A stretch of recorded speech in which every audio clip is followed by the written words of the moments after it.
Sports. When you've got a great ball club. Sports. When you're leaving it all on the field. Sports. You like your team's chances. Sports. To survive and advance in sports. The teams you love and the teams you love to hate. Oh, it's Sports Channel 8. Yeah. Sports Channel 8. Hey! Hey! Hey!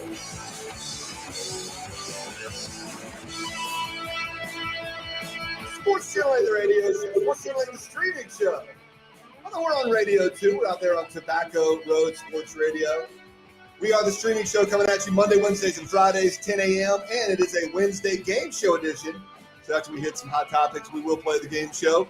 Welcome to our guest, Daron Vaught of USA Baseball, but you're also one of those guys who does so much work. I'm not listing all the places that you work. That's fair. Extraordinaire for High Point basketball, a lot of baseball places, and all over your ACC network and ESPN Plus. And he's got a new podcast that has just launched recently. Everybody's trying to get their K clicks in, and Daron is no different, baby. Dropped a podcast exclusively about Coach K and the Crazies, K and the Crazies. You can follow that on Twitter at K and the Crazies. I'm sure if you search it on Google, the podcast will come up. Daron Vaught, welcome to the show, man. How you doing? I'm doing well.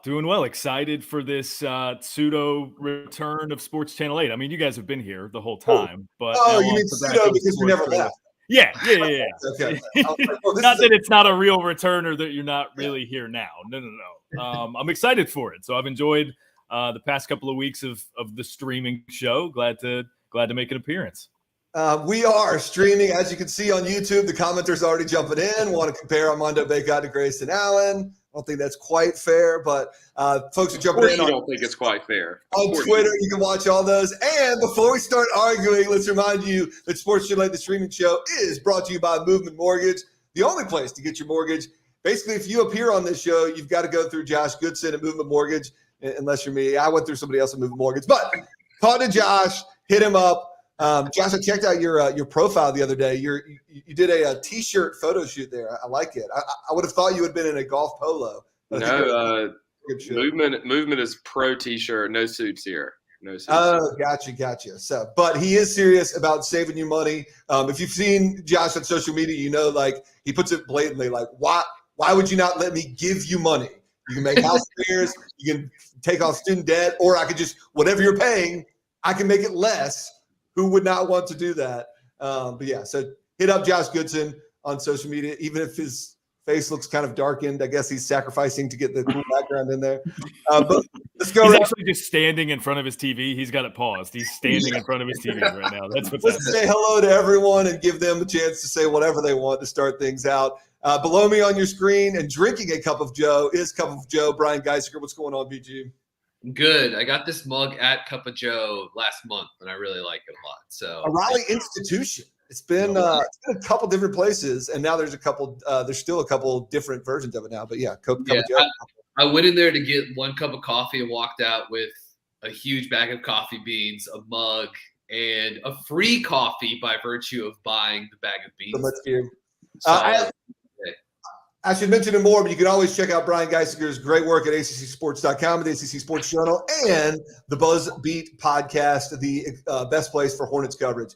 Bottom right on the screen that you're looking at is Bill Covington III. Welcome to the game, my man. Hey, everybody. My father, Bill Covington Jr., had a great night last night in Louisville, which we'll get into. Real quick, let me tell you, the wife and I yesterday, okay, we did a living will. Mrs. Covington, is that Mrs. Covington III? And I wasn't prepared for the questions on that. Very morbid discussion. Like, and it's funny when doing that because the lawyer is asking one person and then the other person gets to react to how it's, what their answer is. So it's like, hey, Kelly, if Josh got in a car accident, do you want the doctors to work on him? And she's like, nah, we're good. You seem – no, Bill Covington III, you seem You seem a little young to be doing a will. I know you go to bed at an early time, and I also don't know how these things work. You also have, children, so That's a good one. I guess that. You just lost out. I actually had you as a benefactor of my will. You were going to have access to the movement mortgage slush fund, and you've just lost that. So tough break. Goodson, good question. You called out Roy and MJ for not being at the state UNC women's game. Why don't you have last night's NC State women's basketball score up, huh? I'm not used to being the hunted, and the women are the hunted, and they lost last night on the road to a pesky Notre Dame squad. But we had won 18 ACC games in a row. Like, we're going to lose at some point, so it's fine. Fair to answer. Shout out to one of our loyal fans, David Schwinkter. I imagine it's all about having kids, right? Once kids come to the occasion, it's like we should at least answer these questions, correct? Yeah, that's exactly right. But it's a lot of morbid questions in there, a lot of scenarios. All right.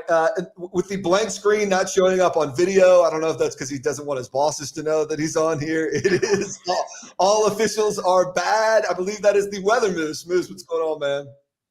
I can't see the button perm. I'm hold on. I think I may have found it. Let's see. Yep. Here we are. There we go. I love the RA and the BC on the antlers. That's right. My guys. What are RA? Roger Ayers and Bill Covington. Yeah. We are open we are sponsored by Movement Mortgage, but if you are interested in being a sponsor on Sports Channel 8, the streaming show, don't hit up Moose because he'll just use his money to pay off the refs. Give it to an honest businessman like me. By the way, this is reminding me seeing Moose in his officials, his Foot Locker uniform right now. Have you guys noticed? I've seen this twice because of Virginia Notre Dame and then Duke Notre Dame within the last couple of days. Do you know how there's a referee, like there's an official at the scorers table that's sitting down during games? The person who is doing that at Notre Dame's games, they're wearing the official's uniform, and then they're also wearing their mask that they're wearing is also like zebra stripes too. It's amazing, and I think all ACC referees, like including those on the court, should have to wear masks the entire time that also have zebra stripes on them. Yes. I respect that. To answer an important question from Andrew Watkins, hit us up.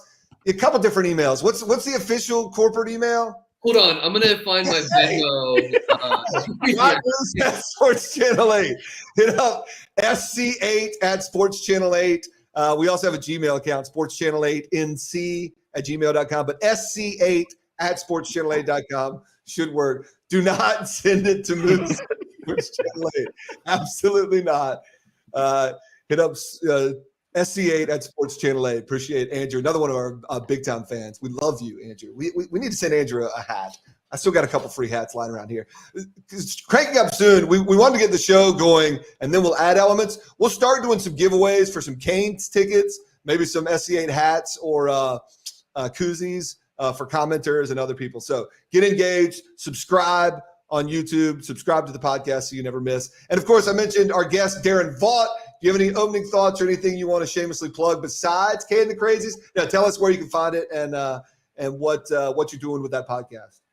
Yeah, so it's a project Brian McLaughlin and I started as a documentary film project a handful of years ago. We messed around and got an exclusive with Kay, which is a rarity. So when he announced his retirement, we hadn't really done anything with it. And I called Brian and was like, all right, we can't be the dopes that don't use an exclusive K interview. So the pod is basically about his and the Cameron Crazies simultaneous parallel rise to prominence and the relationship between the two, because I think most ACC fans will recognize it was kind of rocky toward the start.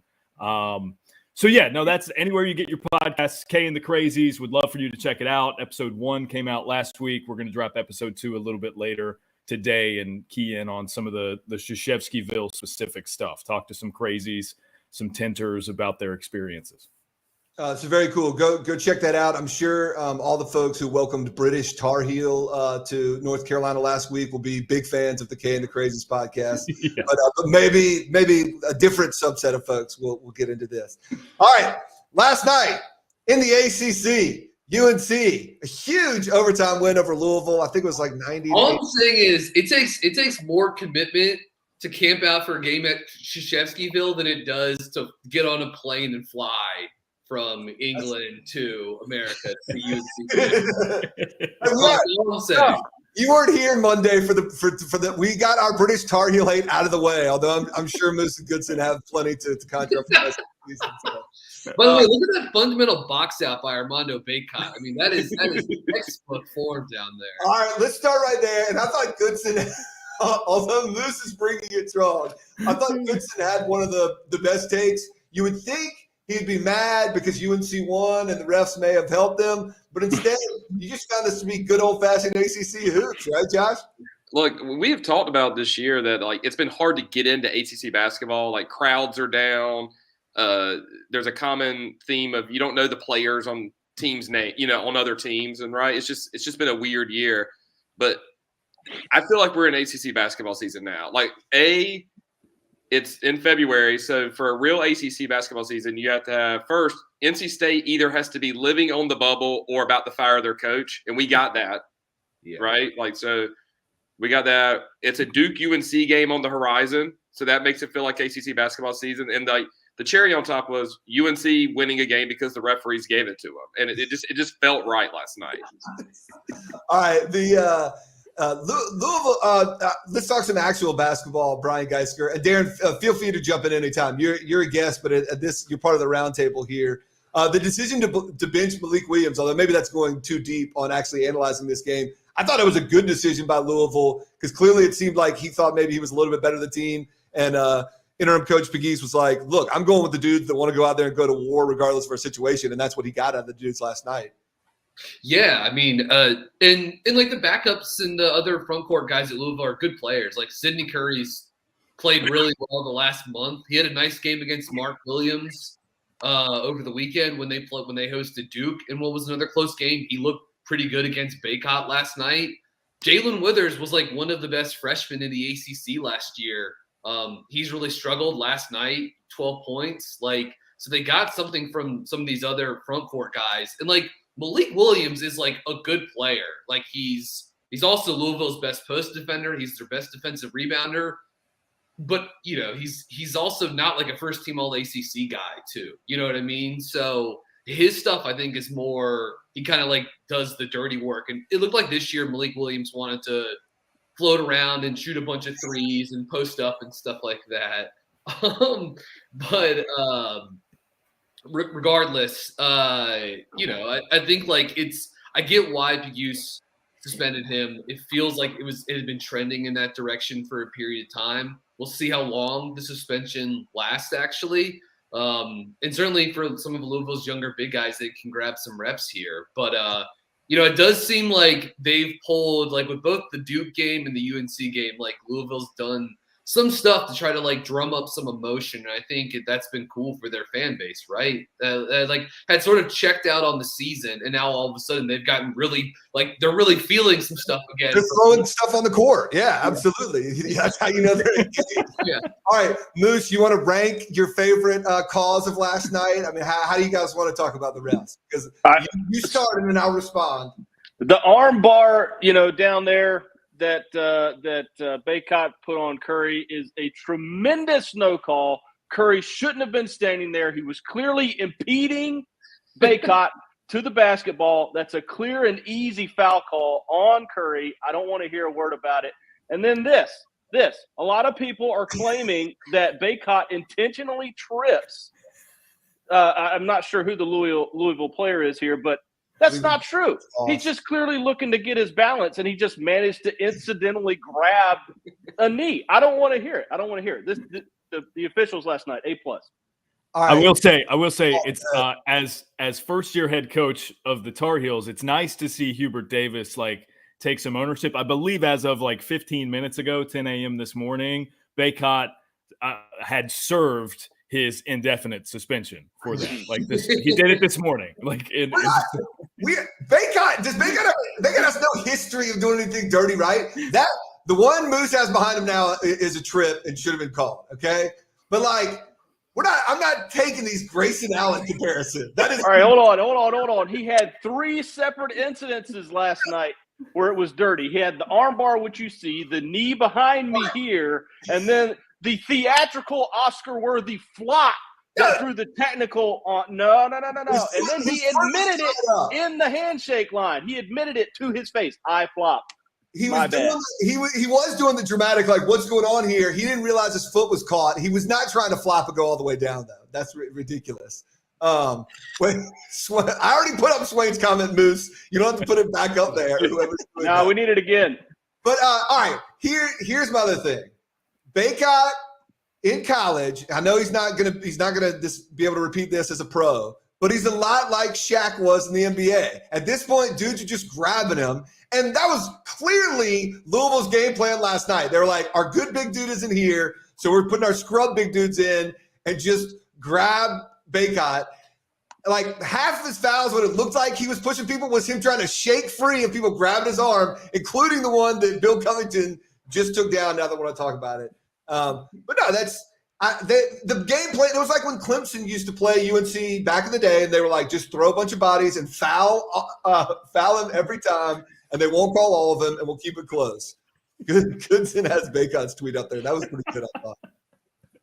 I think that absolves him of everything, by the way. That's right. Like, that tweet alone absolves him of everything. He's good in my eyes. You like the tweet, Goodson, yes? I did. I'm here for Petty. I mean, let's go around, and you can only say yes or no. You can only say yes or no. There's no other answers. Hayes, did UNC get preferential treatment from the refs last night? No. Moose. Yes. Daron. No. BG. Preferential is a big word. I'm gonna abstain from. Well, I don't think they did. Like I don't think refs go out to games and they're like, we need UNC to win. But I've always laughed at, and usually a lot of it is when State, in our instance, if State plays a game and they get, refs, whatever, it's usually because calls at the end of the games make more. They are worth more than at the beginning of the game. A lot of UNC fans were like, well, at the beginning of the game, they didn't call it like this, or they should have called it like this. And it's like, that can be true. But what happens in the last minute of regulation is way more important than what happens with 15 minutes to go in the first half. And that's. I like the Steve Logan phrase of, I'm not saying the refs are giving one team treatment, but the refs know who are supposed to win. Right. And that's kind of in the back of your mind. And that's, if you go into the we talked about it Monday in terms of, I think, remember Swain had mentioned in the Duke game over the weekend, something to the effect of why don't teams play guys with 2 fouls? And we had the discussion of, if you leave a guy in with 2 fouls in the first half, you almost have to make the referees know that guy has 2 fouls. They don't want to foul him out. And so Bacot played with 4 fouls. Bacot last night. Yes. And they weren't going to foul him out. And so is that right or wrong? By the way, the same thing happened when UNC played Virginia Tech. Bacot ended up fouling out of that game, but he picked up 2 early. Hubert kept him in. He picked up 4. Hubert in the second half. Hubert kept him in. In general, the math suggests that far too many coaches are too conservative on pulling people out. And I mean, there are some. I'm not going to name names, but there are some coaches in the name state names. BG, come on. Well, one of them is Tubby Smith, actually. Yeah, there we go. High Ken Palm number called 2 foul participation, which is the loosely judges how often in the first half of games, once a player picks up 2 fouls, what percentage of a team's minutes that those guys stay in the game. And High Point is generally near the bottom of Division I basketball every year. But actually, I think prior to this season, Kevin Keats and NC State were also in a similar mold. But there's a lot even Matt Painter at Purdue, who's thought of as one of the he's one of the best coaches in the country. Purdue always bottom couple in the country in terms of 2 foul participation rate. I mean, should there be do we think anything last night should be a guy? No one's going to get fired. Bill Covington is not going to get fired because of the arm Barr missed call. Like that was a bad call. It was a stupid call. But I mean, should there be ramifications? Like I don't know.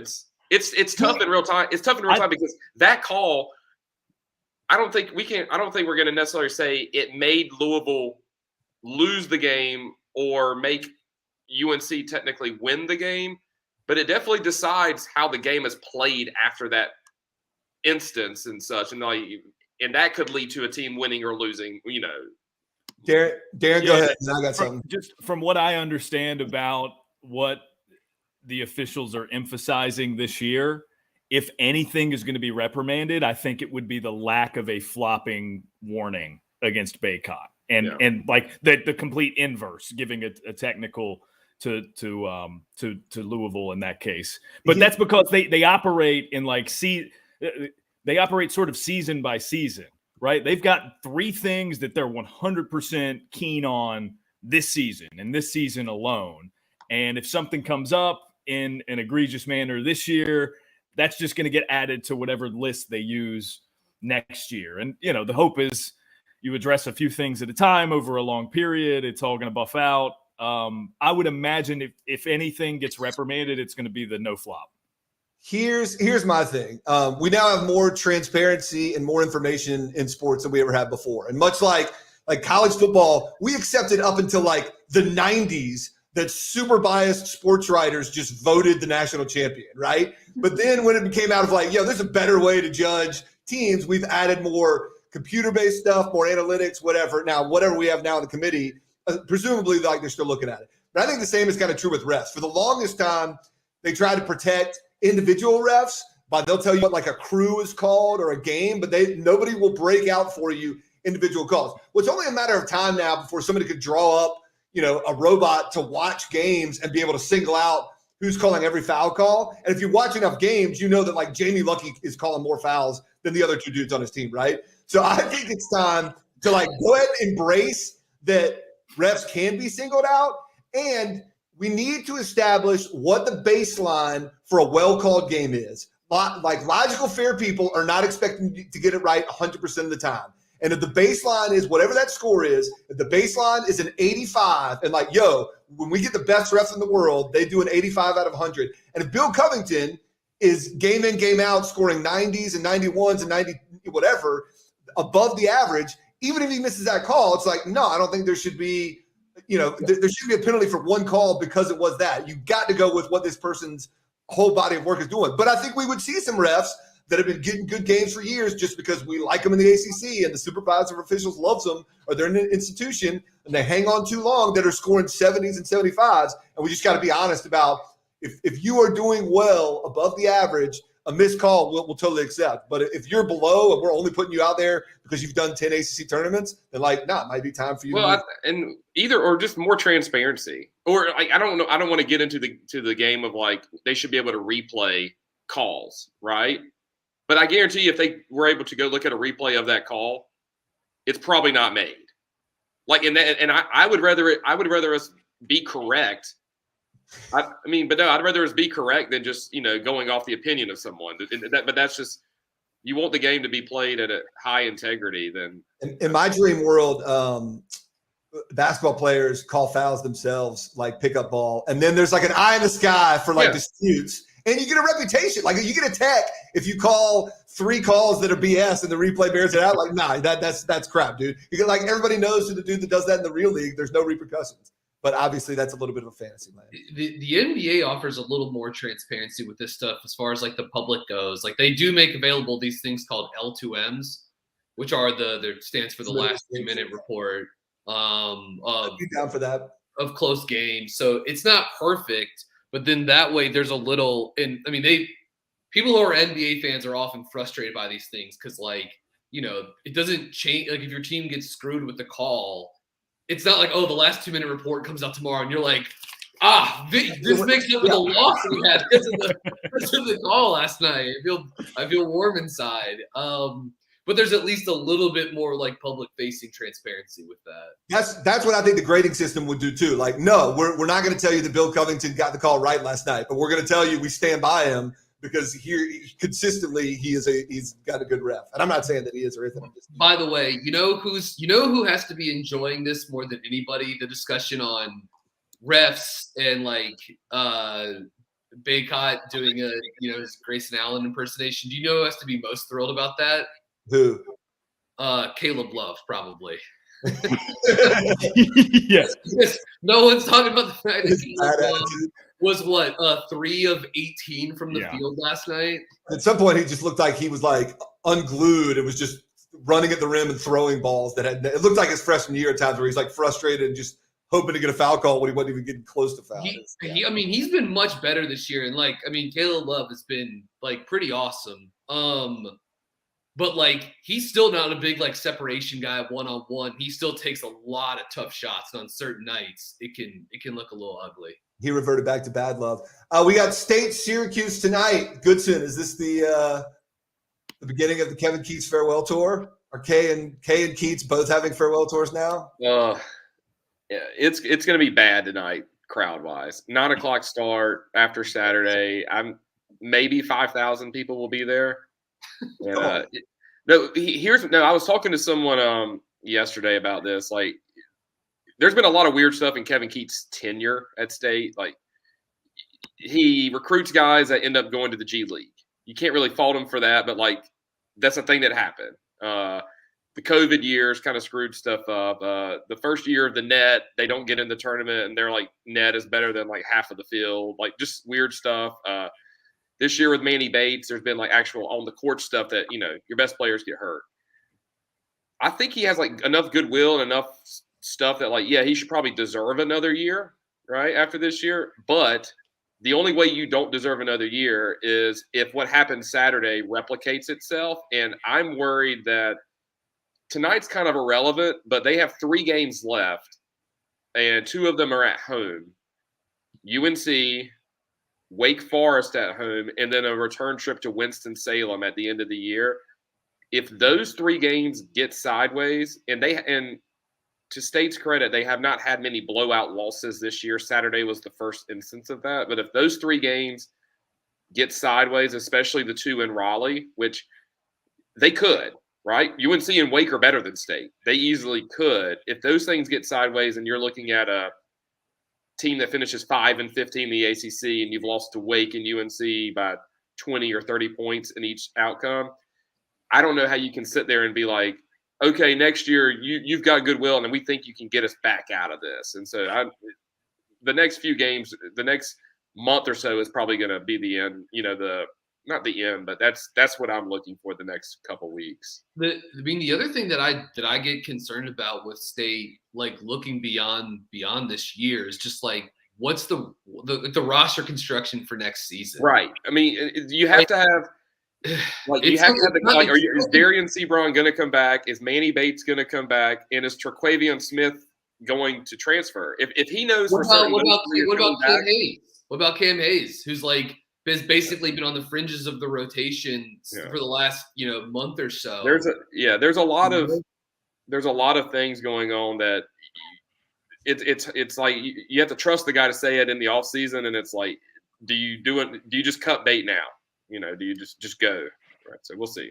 The year-to-year thing, by the way, with Keats, I mean, like that's been consistent since he got there. And granted, pandemic doesn't help, right? But he's kind of lived and died by scramble for a rotation from. Well, yeah, but that's also a lot of non-Duke, UNC, Kentucky teams too. Like Wake Forest is only how many new guys do they have this year? And they got lucky with no one expected Alondis Williams, who averaged like 5 points a game at Oklahoma, to be a 25-5 guy.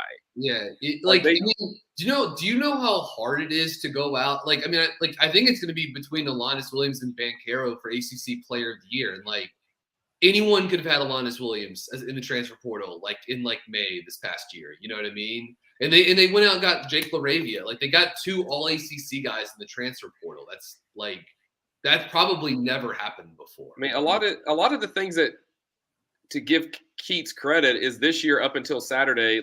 It sounds super silly to say it, but they have tried and they've been competitive and they've shown effort. right? And that's to a coach's credit. Yeah. If that goes away over the next month and combined with going away in those games I talked about, like your biggest rivals, like Wake's probably going to beat them twice and should beat them twice. But if they're beating them by 30 in year 2 of Steve Forbes, I don't know how you can like keep that guy around next year and just think that, like as you said, BG, it's just going to be better next year. Yeah, I mean it is. It's like some of the bad luck Keats has had. It was literally stuff that was like to a certain extent out of his control. Like Goodson, you were mentioning in 2019 with the first year of the net. That state should have made the tournament that year. And in fact, they beat Clemson in Charlotte at the ACC tournament. And that felt like a play-in game for the NCAA tournament, right? And instead, they ended up playing the NIT. And that was like a really fun NIT run. Like we all went to the Moose. Goodson and I went to the game against Lipscomb at Reynolds Coliseum. Super fun game. But like they should have probably made the tournament that year. They were going to make it in 2020. Yep. And then it gets canceled because of COVID. It's like Keats was so close to starting out 3 for 3 with NCAA tournament appearances, which like nothing to sneeze at, all while FBI probe stuff hangs overhead of the program, like pretty impressive. And then if like one of Jalen LeCue, Josh Hall, or Sadiq Bey, Sadiq Bey is in his second year in the NBA and has been starting the entire time, ended up going to Villanova, but like he was in the same recruiting class as Jericho Helms. That was like Keats' first class. He ended up flipping from State to Nova. And it's like, again, you're so close on an NBA small forward. You know what I mean? That like almost came to – and I know every program can have these things. It's just so many close calls for Keats. The one thing I do want to like give him credit for is I do think like State as like a player development place deserves a little bit of credit because the leap that Sebron has made this year is huge. Dwana has gotten a lot better. Casey Morcell looks like a different player than he was at Virginia. So, I don't know. I think like there have been this season's been rough and Bates got a lot better as well. But like there are some things that have gone quite nicely under Kevin Keats. But, I don't know. He's also had some bad luck too, which is unfortunate. Yeah. All right, we got a few more games to talk about whether or not Kevin Keats will be fired because we're not going to be talking about whether or not State's going to make the NCAA tournament. So we'll close this chapter of ACC Hoops Talk and quickly jump into everyone's favorite topic, NFL, baby. All right, Tom Brady officially retired yesterday because after a goober, he didn't want to let the reporters who got it right have their day and made it weird, but then he did retire. Now he's going to retire as a Patriot, whatever. But all the talk is about it's universally accepted that he's the greatest of all time quarterback. Many people go ahead and universally accept him as the greatest of all time NFL player when I'm like, I don't know, NFL something about hitting. Lawrence Taylor might want to talk about that. Or greatest of all time system quarterback. Now people are saying, is he the GOAT of all the GOATs? He's the greatest sportsman of all time. Thankfully, Josh Goodson, today, a.k.a. Bill Covington III, is here to set us straight.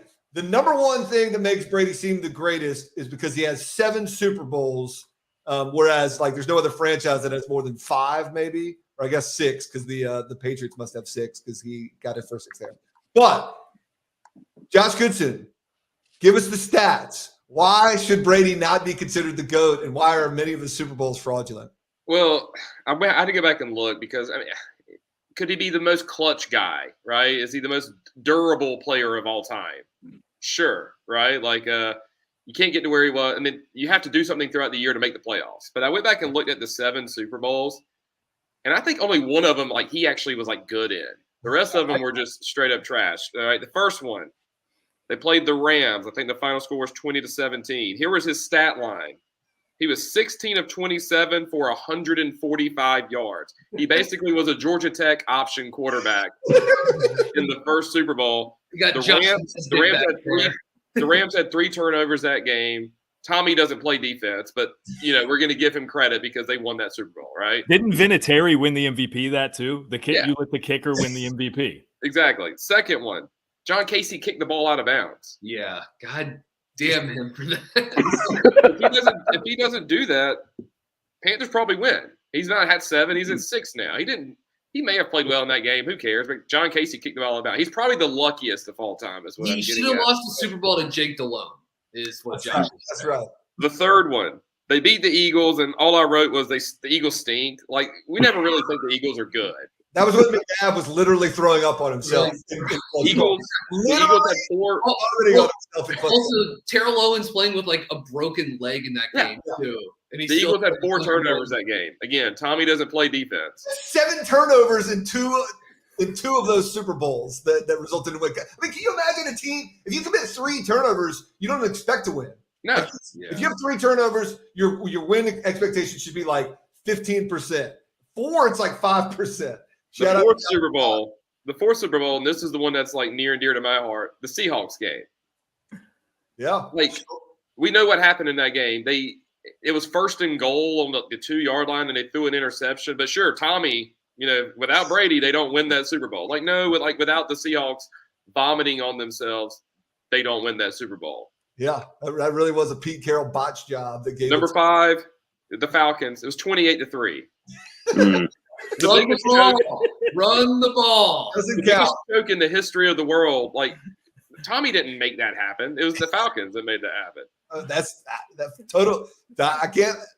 No lies detected here. I think the 6th one, they won the game 13-3 against the Rams. Ugh. Are we going to sit here and act like Tommy just played the greatest game in the history of football and like led them to that? It was 13-3. What was his line in that one? I didn't even. It was. You didn't pull it. That's fine. It's fine. No, didn't even look at it. And then the 7th one. Real quick on the Seahawks one. Nice point out by Mark Wood here. They threw an interception. Seattle Seahawks threw an interception. We're not naming the player. Also, it was bad. It was the offensive coordinator for the Seahawks. Terrible play call. Yeah. Also, didn't like Belichick like cut the guy that made it, like Malcolm Butler? Right? Yes. Didn't Belichick like cut him like the next season. Too? Yeah. Then next year he was on a new team, or maybe 2 years later. He wore like a hoodie to a practice, and Belichick was like, he came out of position and made that play on the INT, and Belichick was like, "You can make the play, but technically." Wrong move. You're off the team. You didn't go with my play call. And even though it worked out, that's not how we do things here. You're out. And then the last one's actually probably his most like real one that he actually played well. They beat the Chiefs a few years ago. He had a good stat line. He like threw 2 or 3 touchdowns, but he's good, but he might be the luckiest of all time. A few years ago? Wasn't it last year? Last year. Yeah. Whatever. But a couple of things. So 2 of his Super Bowl wins came over Jared Goff and Jake Delhomme. So, like, just like that, add that, and let all of these appearances he got to have, like, the back half of his career. And the reason why he got to be so durable, literally, he got injured halfway through his career, and the NFL literally changed the rules to protect the quarterback. Literally, yes, the rest. That's right. That's not the rest. That's not the rest. That's the league, baby. Roughing the passer. Roughing the passer.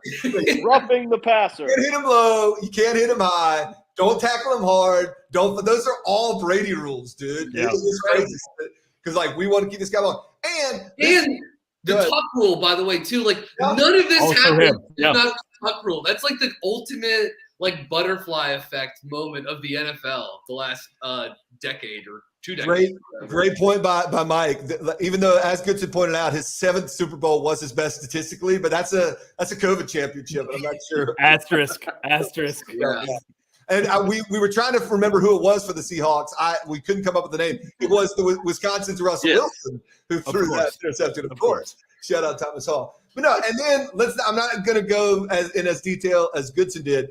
But so basically, he's getting lucky, and then part of the reason he can be in the Super Bowl to get lucky is because of all those years he played in the AFC East, which was just a gift to like not play a first weekend.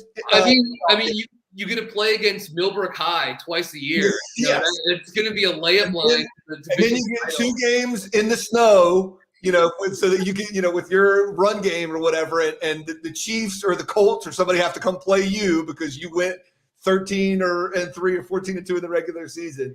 We also talked about the quarterbacks that he beat. I think it's worth noting the quarterbacks that beat him or beat his team. I don't like the QB versus QB talk, but like they did lose to a backup quarterback in Nick Foles. True. That's amazing. They lost to Eli Manning twice. Tom Brady dropped a pass that game. That was like one of the coolest things. That was awesome. Not even good. It's just because he won the Super Bowl, so we think he's good. Right. And he's Peyton's brother, so people like him. But, Eli, right? The 2 Super Bowls sort of up his profile. He wasn't great. And then a Nick Foles, a backup, who was just like on a heater. So no, it's worth mentioning. Like, did he ever play a very good quarterback until much more recently? Dude's a fraud. We pumped up his reputation the 1 year he played with Randy Moss, where anybody with a college arm could just chuck the ball 50 yards down the field. My man, that was his big stat season. And then after that, it's a lot of smoke and mirrors in there, and probably some cheating, probably. But yeah. I mean, Deflategate, man. How are we going to honor this man after he was playing with deflated footballs? I mean, it's. I've got one more comparison. He did miss the 1 year, and Matt Castle came in, and it was business as usual for the Patriots. Like, I saw the PFF WAR wins above replacement for Brady. Like, since 2006, he led the NFL in every year in wins above replacement. No, I don't buy that. By the way, Jimmy G looked pretty good playing for New England. Now look at him in San Francisco. We're going to look at him up close in Charlotte when he starts for us next year. Yeah. Let's hope that the Pro Football Hall of Fame voters have the integrity of the baseball writers when it comes to cheaters. And do the right thing. Can you imagine if Goodell would fire them all and come up with a new system where only he names Hall of Famers? All right. I'm surprised he hasn't done that yet. That's literally his approach to discipline. Has been nope, everyone, screw all of you. It's me. I'm the one who does suspensions. That's literally what he's done. We for real need Dan Shaughnessy on Brady's Hall of Fame case the way that he was on David Ortiz, because he's the only Boston writer who dared say anything bad about David Ortiz this Hall of Fame cycle. I'm here for the Dan Shaughnessy. No. What about Deflategate column? I'm here for that. All right. Before we get to the game show, it's been a fun show already. I did want to hit this one thing and take this to the weather moose. Up in New Jersey, I believe Goodson brought this to our attention. New Jersey's weather predictor, Milltown Mel, dies the day before Groundhog Day. Their Facebook page reported, "We Wranglers are sad to report that Milltown Mel recently crossed over the Rainbow Bridge." I thought that was only dogs do that. All animals go over the Rainbow Bridge. It wasn't immediately clear when he died. Oh, but I guess they just announced it recently. So he may have died a little bit earlier. Considering the average lifespan of a groundhog is about 3 years, it's not a shock. No babies will be available to replace him until spring. They couldn't get a stand-in. Moose, my big question is, does Milltown Mel in New Jersey dying mean that we're going to get snow this weekend in North Carolina? It's a pretty good chance. I don't know what the book says on if the groundhog sees a shadow or doesn't or dies. I mean, if he dies, that's a pretty bad omen, in my opinion. You're looking at nuclear winter. So who the hell knows? But yeah. Now, chance of snow this weekend, Perm. I tweeted it out today. Question mark. We got one model that's saying maybe something. Yeah, so keep your eye out. You were poo-pooing this 48 hours. I was, because it's still only the one model, and so I'm not feeling it. My official prediction is nah. We're not going to worry about it. But I just want to throw out the possibility that it could happen, which is a lot better than dying when you pull me out of my hole. So, couple of things real quickly. It's supposed to be 70 tomorrow, right? Mm-hmm. And so we're gonna get snow after that. Wild. 2, Permar, you said we couldn't have a replacement for this groundhog until the spring. But when is spring gonna happen? We don't know now. Yeah, we're stuck. We're stuck. Huge problem. We can't get groundhogs till spring, and we can't get spring till we have groundhogs. We're stuck in Groundhog Day now. We're in limbo. That's right. Time as we know to stop. All right. With the time we have remaining, it is time to play the fastest growing game show on the internet. It's Sports Channel 8, the game show.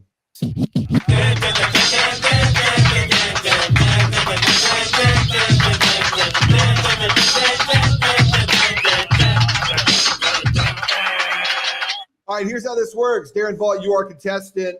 There are 6 trivia questions. I've got 2, Brian Geisinger has 2, and Bill Cup to now famous Armandos as to the category for Goodson will be famous Armandos. I've got Groundhog Day, the movie trivia. Brian Geisker, do you have a category for your trivia? Or is I do, and I'm going to throw it up here right now. All right. Is it 2021 High Point Baseball? It's gonna Vaught will crush it.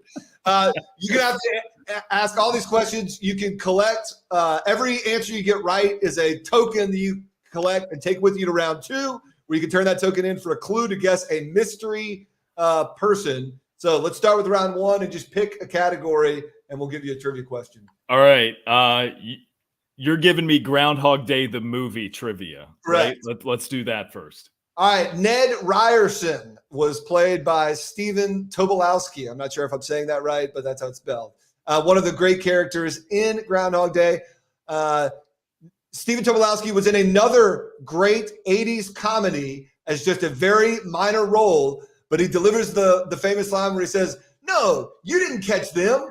Those are their stunt doubles." What movie? I also forgot to tell you, twice on your trivia questions, you can ask the Moose for help. He'll give you an answer, and you can either agree or disagree. So twice you can go to him.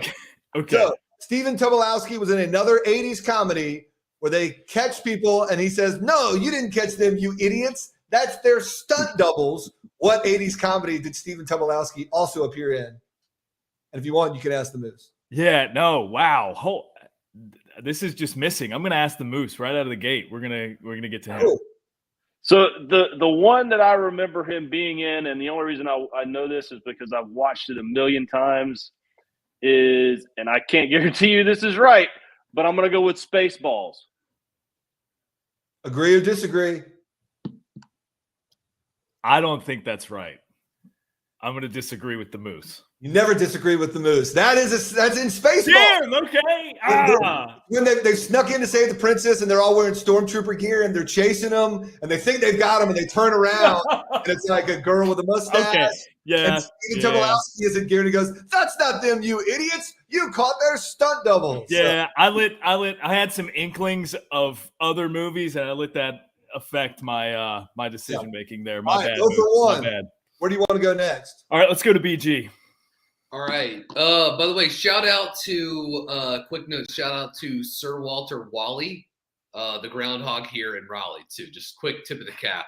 Hope I don't know if Sir Walter Wally saw the shadow. It's an awesome name. So, Hold on, can I interject quickly? How big of a town or city do you need to be to have a ground? Like, there can't be one for everybody, right? I saw this morning. Hold on, y'all keep talking, but now answer the rest of it. All right, Okay. All right. I'll go ahead and do a trivia question here. All right.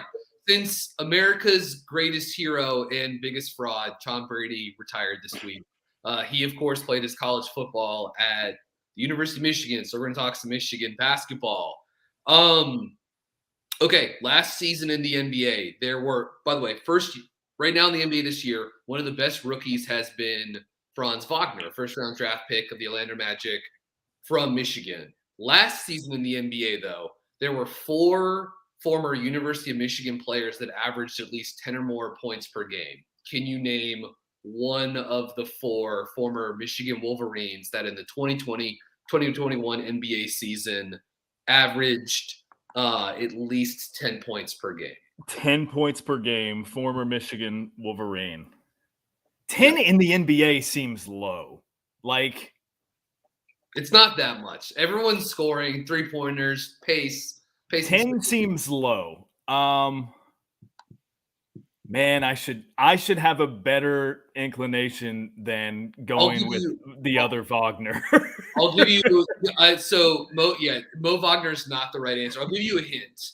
One of them is a second generation NBA player. Is this hold on, because they had a few on one team. That they did. I'm going to go with Tim Hardaway Jr. That is correct. All right, that's good. 17 points per game for the Mavericks last season. The other ones were Jordan Poole for the Golden State Warriors, Duncan Robinson from the Miami Heat, and Karis LeVert now with the Indiana Pacers.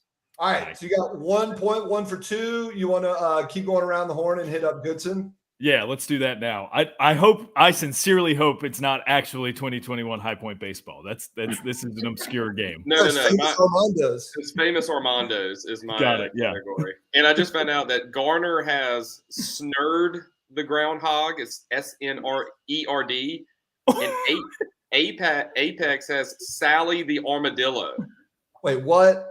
Yeah, It's not Armadillo Day. You can't just bring in your own animal. it's fine. All right, here we go. In 2008, Armando Allen was the starting running back for the Notre Dame Fighting Irish football team. Armando Allen went to high school at Hialeah Miami Lakes High School in Hialeah, Florida, which also was the high school of this Pac Pro who went by Fire. Oh. You know that. Okay. No, it took you a while to get there. All right. So it's Rodney Monroe. So No, it wasn't he. Yeah. Yeah, no, wrong. Chris Cortiani. Sorry, yeah, okay, Cortiani. Sorry, I had to mix up. I had a bad. No. We talked about officials and people getting preferential treatment. No, he does not get a point for that. He got it wrong. Next. I would have said I was thinking Rodney Monroe too, although I should have. I knew that Cortiani went to high school in Miami. All right, no, that's he fine. does not get a I'll point take for the ball that, there. Hayes Bromar. All right, 1 for 3. All right, come back around to Groundhog Day trivia. We're going to keep it with people who are in Groundhog Day, but we're also in other 80s or early 90s comedies. Brian Doyle Murray is the mayor in Groundhog Day, and he's also in a great, we'll call it an early 90s comedy where he plays Noah, the owner of Noah's Arcade. The comedy is Brian Doyle Murray. He's actually Bill Murray's brother. That's how he gets a lot of his jobs. Yeah, I was going to ask. That makes sense. It's fresh. It's hip. It's Noah's Arcade. How do you not know these movies? I don't know, man. Like all of these, I'm certain I've seen. You can ask the Moose again, but no, I feel like I need to save that. Can you think of a movie that has an arcade owner? He becomes the sponsor of the TV show that might be a major part of the movie. I'm missing bad on these movies. Pablo's in the movie. All right. Are you asking Party me on, to Darren. say? I don't even know. Like Party on, Darren. Wow. Darren's is this that obvious? Hold on. Why am I just like Wait, blanking here? have we found someone that's watched fewer movies than me? Possible. No way. I was hoping it might come up in the comments and I could literally give you the answer. please. You got nothing. We're not worthy. We're not worthy. I just like some of these.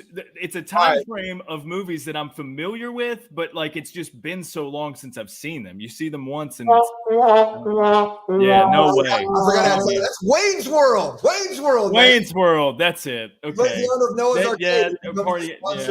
No, Wayne comes out and like asks the question that it's got the he blows goats on him. You know, this guy's. Yep. I mean, BG knew that one, and Max knew it. Like he's your age. I was like, am I asking movies that are like too old? No, you're not. It's me. Baseballs and Wayne's World are pretty much in the mainstream. All right, it's me. I just 3 for 4. Fortunately, you got a Moose guest left, but I don't know how much he'll help you with Michigan hoops. So let's go back to BG Michigan hoops. By the way, we were talking about now that we've talked about Bill Murray and Louisville basketball today. I know his son is no longer an assistant coach there, but I always enjoyed the fact that Luke Murray, his kid, he's now on staff at UConn, but was a Chris Mack assistant coach along with Dino Gaudio. I'm sure he's got some stories to tell. Okay, second University of Michigan basketball question. All right, when Tom Brady was at Michigan, obviously he played on the football team. He actually may have played baseball at U of M too, but we're interested in basketball. The basketball coach when Brady was at Michigan was someone named Brian Ellerby. Now, what I want to know is you have 2 options here. Who was the coach immediately before Brian Ellerby for Michigan, or who was the coach immediately after Brian Ellerbe at Michigan? They're two pretty big name guys, one of which has pretty serious Tobacco Road connections. Okay, before would have had to have been Steve Fisher. That is correct. Give it to him. Yeah, Steve Fisher and then Tommy Amaker is who replaced Brian I Ellerbe. forgot about Amaker. I forgot about Amaker at Michigan. I'm glad I didn't try to guess the after. Yeah, I was like, it's too early for Beeline, and then you said it had a Tobacco Road connection, so I knew it wasn't Beeline. But yes, well done. You're 2 for 5. You got 2 clues, and you get a Weather Moose help on this one, so it becomes just an agree or disagree. But let's go with question 2 from Famous Armandos. All right. Armando Christian Perez is a rapper. He's known for yelling timber and being Mr. 305. What is his stage name? It's Pitbull, Mr. Worldwide. That is correct. Thanks. All right, appreciate that easy one there. I thought like my mind is geared toward like baseball Armandos. I'm like, give me some Armando Benitez. Give me some What's baseball? near no hitter, the near no hitter Armando Galarraga. But like, okay, all right, I got it. We literally talked about Galarraga last week on the show because he was we were The saying big cat. he's a cat boy. That's Andre. That's Andres. Oh yeah. Armando, isn't he the one that got screwed out of a perfect game by an ump? Yep. Yeah. All Galarragas look alike. That's one of the more blatant cases of a ref stepping in and ruining it when it's like all you have to do is like nothing. Just stand. Stay out. Say you missed it and turn to any of your other umps, and they'll all be like, let's just go with an out, buddy. And you jumped in and you messed it up. All right, so you've got Great call. 3. Moose, I need Moose to play the ref every day on the streaming show. Just Moose all ref. All right, you carry over 3 clues with you to the next round. This is a person with North Carolina ties, probably sports related because we're Sports Channel 8, even though we're not always sports related. You got to cast a wide net and don't think too hard. You'll either get it or you won't. But we'll see how easy the clues are. Who do you want to take your clues from? You can do anybody, Goodson, BG, the ref, or myself. I would like you to give me the clues, Hayes. No, wait, just Or this the one. Give me this first clue. Yeah. Layup. Here comes a layup. I'll at least get you in the. Well, let's see. Did we gave him the category, correct? Just North Carolina ties. That's all we said. Okay. What's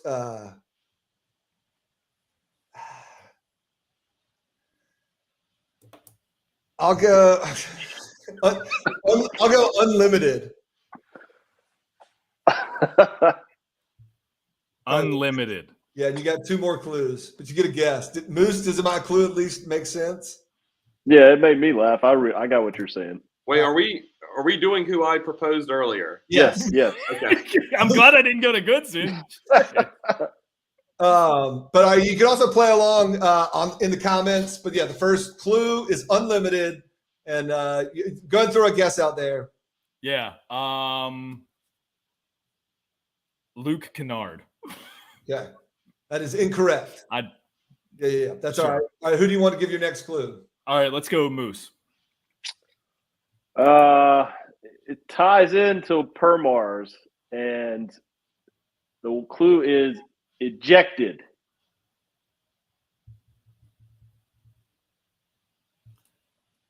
Ejected.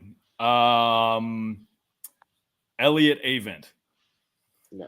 That's a decent guess. Close. You're. I'm not sure you're close to the right path though. With these, you got to start putting the clues together.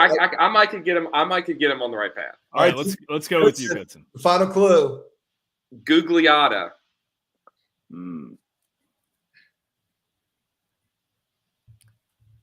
All right, so that's as in Tom Gugliotta. Yep. You got unlimited, Unlimited, ejected, Gugliotta. Gugliotta. Unlimited. That's it. That's all I get. These 3 clues. You only got 3 questions right, unfortunately. How tough. You know, if you'd known anything about space, or these very popular movies. Yeah. Gugliotta, ejected, unlimited. There's been a theme in today's show. What's that? Sorry. I get accused of sometimes helping out too much. There's been a running theme of today's show. Just, Has there been a theme? It's sitting next to you. Oh, this is good. Okay. All right. Carl Hess? Yes! Okay. Yeah. I thought that was Gugliotta. All right. That makes sense now that you mentioned that. Perfect. If we had given you Egypt, would that have helped? Or Egyptian? I don't know that it would have without the others, but that's good. In context, yeah. So it was Carl Hess we went with. Famously ejected Corciani and Gugliotta, who were then brought back at the next home game to get the Wolfpack Unlimited Award. Yes, okay.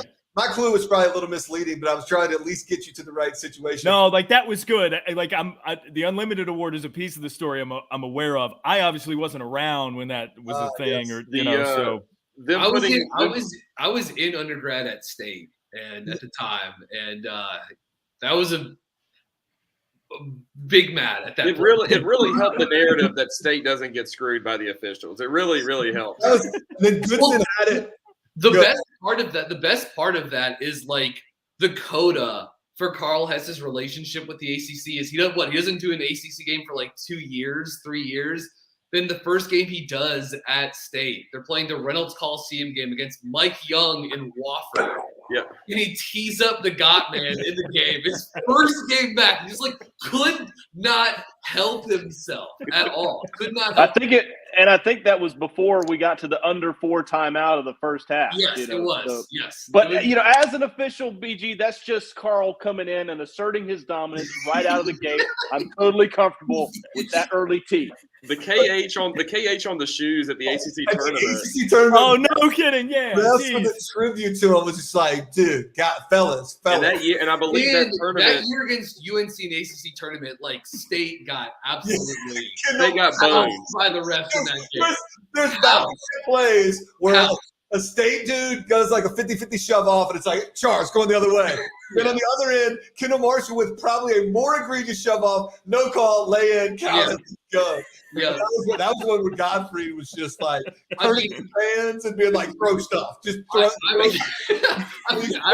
I remember Len Elmore was doing the call for that game. And Len Elmore was like, whoa, wow, the officials, they are making some interesting calls here today. It was amazing. I only wish that game had been in Greensboro to get the full Wolfpack effect. But even in Atlanta, it was like State and everybody else not cheering for Carolina were just what? And they had already done the tribute to Hess. I mean, just unbelievable. I think we heard from somebody. I want to reveal sources on this one, but wasn't that? I mean, BG, you might remember this. Wasn't that the one where we heard, through sources? That when Swafford found out, hey, this happened at a game today with people getting ejected, that his response was, it had to be effing NC State. Yeah.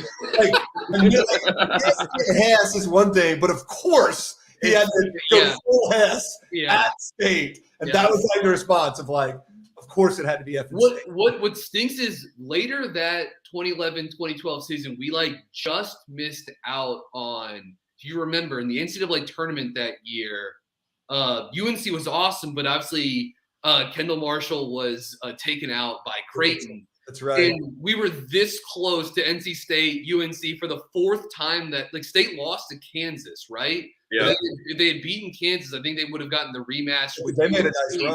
But with Stillman White, who's still at UNC, by the way, at point guard. Yeah. And State absolutely would have beaten them in the NCAA tournament and gone to the Final Four or whatever that year. But amazing. All right. Thanks to our guest, Daron Vaught, for playing the game show, even though you're not a winner. The game show's gotten a little bit harder. During COVID times, we were just giving out wins. Not so much. So congratulations on earning it with your guesses and a little bit of help there. A little help. That's all right. It's fine. Shout out to Moose the Ref. Check out his stuff at accsports.com. And also make sure you always do your mortgages with Josh Goodson, Movement Mortgage. I believe this is already dropped because I heard it was going to 11 o'clock. I got word at the beginning of the show. I didn't want to drop this inside information. Mac Brown getting extended today. So, BG, you might have to go write that up. So when it happens, I already have a draft on. You guys can read all about it this afternoon. I'm ready to roll on edit phrases. I will get into it. I know we're about to leave, but that screams hey, Bubba, on the recruiting trail, everybody I'm talking to is saying I'm going to retire. just gotta get that money. Mac Brown extended. That'll be the lead story on Friday when we talk some football off season. But now join us. Subscribe. The podcast will drop in about a half hour after this end. Thanks to everybody who listened and in the comments. Michael, Andrew, Jonathan, Max, Mark, Jake. Man, we got a lot of people commenting on this thing. Ben Swain. Everybody. Thanks so much for listening. Follow along Monday, Wednesday, Fridays. Thanks to Tobacco Road Sports Radio. And thanks again to Daron Vaught for being our guest. Check out his podcast, Kane the Crazies, and all his great work. Sports Channel 8, we out.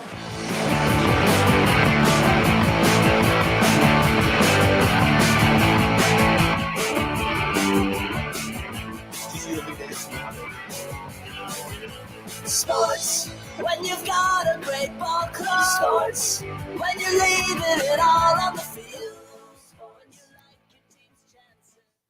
Not leaving.